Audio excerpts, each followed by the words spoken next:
د کراچۍ خلکو د امریکای په امبیسي باندې یو خطرناک حمله وکړه او ورته هم ورته کو او ډیر خطرناک حالات روان دي او دا د ایران د سپریم لیډر د آیت الله خامنه‌ای د شهادت نه پس دا حالات جوړ شول چې کراچۍ کې ډیر زیات ګڼ خلک وروتل چې په دې کې ځوانان بوډاګان او ماشومان هم شامل دي او د کراچۍ چې په کراچۍ کې چې کوم د امریکای قونسلیټ دی امبیسي د باغی ورل او ورته هم ورته کو او توړ پوړې هم وکړو او ډیر زیات چې کوم دی په غم او غوسه کې دي بیا د هغه طرف نه چې کوم دی په هغوی باندې ډلې شوي دي په هغه نوجوانانو باندې په دې کې تقریبا 10 کسان شهیدان شوي دي او ډېر څلوېښت پکې زخمیان دي دې وخت کې د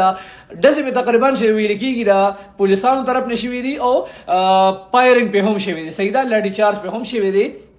په دې دوران کې چې کوم دي نوجوانان نور هم چې کوم دي غوسه شوي دي او ډېر په ګڼ تعداد کې چې کوم دي وخت کې د کراچۍ په امریکای په قونسلیټ کې د صورتحال روان دي وجه یې څه ده وجه یې چې کوم دي د ایران چې کوم سپریم لیډر دی شهید آیت الله خامنه‌ای د هغه په شهادت باندې خفګان دي غوسه ده او د غم اظهار دی چې دې وخت کې نوجوانان د امریکای قونسلیټ مخې ته څرګندوي